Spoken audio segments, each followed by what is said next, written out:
पुण्यातील FC रोडवरील नामांकित हॉटेलमध्ये तरुणांचा ड्रग्जची नशा करतानाचा व्हिडिओ व्हायरल झाला आणि एकच खळबळ माजली। पुन्हा एकदा पुण्यातील मध्यरात्री सुरू असलेल्या पब्स आणि बारचा मुद्दा ऐरणीवर आलाय।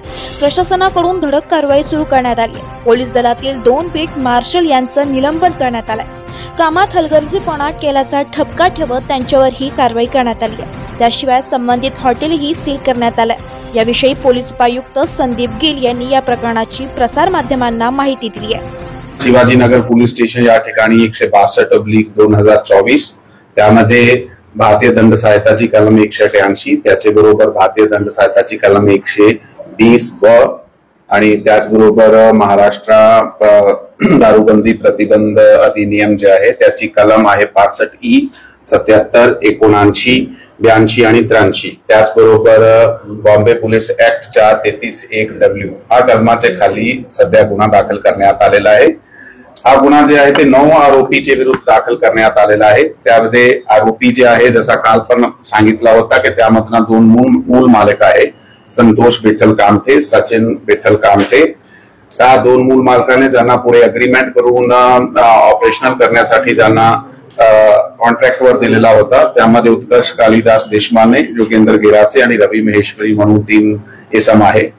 आणि त्याचे बरोबर त्याचा मॅनेजर आहे मानस मलिक, त्याचबरोबर तो डीजे चालवणारा तिथला दिनेश मानकर आणि त्या हे सगळे इव्हेंटला ज्यांनी काल रात्री ऑर्गनाइज केला उशिरा हे जे बार चालवणारे आहे त्याचे बरोबर मिळून ज्यांनी ऑर्गनाइज केला अक्षय कामठे, ते अजून एक रोहन राजू गायकवाड तो पण ऑर्गनायझर मध्ये त्याचा सहभाग होता। तर ते हा 9 मधला 8 जे आरोपी आहे त्यांना सध्या ताब्यात घेण्यात आलेला आहे, त्यांना अरेस्ट करण्यात आलेला आहे। त्यांना आज माननीय कोर्टाचे समोर पेश करण्यात येणार आहे। तर सध्यापर्यंत झालेली चौकशीमध्ये हा माणसाने कसा रोल काय होता, कोणी ऑर्गनाइज केला आहे आणि किती वाजता ते आले, किती वाजता गेले असे प्रकारची जे प्राथमिक माहिती आहे मला प्राप्त झालेली आहे। पुढचा तपास जे आहे ते सध्या चालू आहे। हो, जे व्हिडिओ आपल्याला त्यामध्ये दिसते, व्हिडिओचा पार्ट म्हणून दिसते, त्याबद्दल ते इन्व्हेस्टिगेशन सध्या चालू आहे। हे जे लोकांना आता अटक करण्यात आलेला आहे त्या लोकांकडून तीच विचारपूस चालू आहे की नेमके ते व्हिडिओ मध्ये दिसणारे माणूस कोण आहे, त्याचे आम्ही लीड मध्ये आहोत आणि जसाही तो आमच्या ताब्यात आले त्याच्याकडून अधिक विचारपूस करून असे प्रकारचे जे काही पुरावे आम्हाला त्या ठिकाणी मिळाले आहे, त्या ठिकाणी आम्ही पंचनामा केला होता, त्यांना पण सुद्धा आम्ही सील करून सीए तपासणीसाठी पाठविणार आहे। जे काही आपल्याला तपासामध्ये निष्पन्न झाला त्याच्या आधारावर ते जे आहे ते NDPS किंवा संबंधित कलमाच्या खाली जे आहे कारवाई केली जाणार आहे। समजते का कुठून हे ड्रग्ज आलेले आहेत, कुणाकडून विकत घेतलेले आहेत, काय कनेक्शन समोर येते? सध्यापर्यंत ज्यापर्यंत हे जे माणसाचे जो व्हिडिओ मध्ये मला दिसत आहे त्याला विचारपूस केल्यानंतर ही गोष्टी आपल्या समोर येईल। त्यांनी पेमेंट जे दिलेलं आहे ते पेमेंट किती होतं, कशा प्रकारे दिलेलं? हो, हे जे पेमेंट आहे ते 2 प्रकारचं झालेलं आहे, एंट्री फीस आणि त्यांनी जे आत खर्च केला आहे फूड्स अँड ड्रिंक्स वर खर्च केलेला आहे तसे प्रकारची वेगवेगळी अमाऊंट आहे। जसा आत आपण पाहिला ते काहीतरी 80-85 हजारचे आजूबाजूचा जे खर्च झालेला आहे, तसा ते बाहेर जे काहीतरी 500 रुपये किंवा असे प्रकारची फी त्यांनी एंट्री वेळी कलेक्ट केली आहे। ते इव्हेंट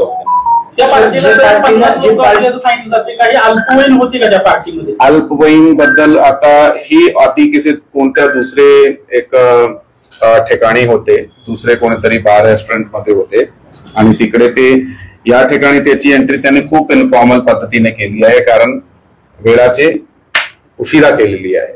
मग तसे प्रकारचा त्यांनी ते रेकॉर्ड वगैरे काही कलेक्ट केला नाहीये, जसा की आधार कार्ड ज्या वयाच्या जे प्रमाणपत्र आहे, परंतु या अगोदर ते ज्या ठिकाणी होते तिकडचा आम्ही गोळा करीत आहोत। तिकडनं जर आपल्याला असे प्रकारची माहिती मिळाली की कोणी अल्पवयीन जे मुलगा आहे तिथे या कोणी इसम आलेला आहे तर त्याबद्दल कारवाई करणार।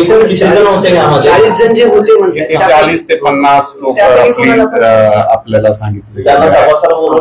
हो, त्यांना सगळ्याला तपासासाठी बोलवलं। आयडेंटिफिकेशन कसं करणार? आयडेंटिफिकेशन व्हिडिओच्या बेसिसवर आहे आणि ज्या ठिकाणून ते आधी पार्टी करून आले होते तिथून आपण जे माहिती आहे अधिक माहिती प्राप्त करून अशा प्रकारे त्याची माहिती गोळा करणार आहे. आणि त्याचबरोबर आता जे अटक झालेले माणूस आहे त्याच्याकडून सुद्धा विचारपूस घेऊन काही लोकांचे नाव निष्पन्न होत आहे. आधी पण कुठे पार्टी केली होती काही काल? हो, हा अशा प्रकारची आता it is a matter of investigation. त्यामध्ये ते कुठून आले होते ते आता तपासाच्या मुद्द्यामध्ये निष्पन्न होत आहे. तसंही आमच्या पोलीस अधिकारी कर्मचाऱ्यांवर देखील कारवाई करण्यात आली, त्यांच्या कशामध्ये पाऊल उचलण्यात? हे कसं आहे की वारंवार आमचे वरिष्ठ अधिकाऱ्याकडून आम्हाला आणि आमच्याकडून कनिष्ठ अधिकाऱ्याला वारंवार आणि अंमलदाराला सूचना देण्यात येते की एक जे लिगल परमिसिबल लिमिट आहे त्याच्या पलीकडे जाऊन कोणत्याही प्रकारची इस्टॅब्लिशमेंट चालू राहणार नाहीये.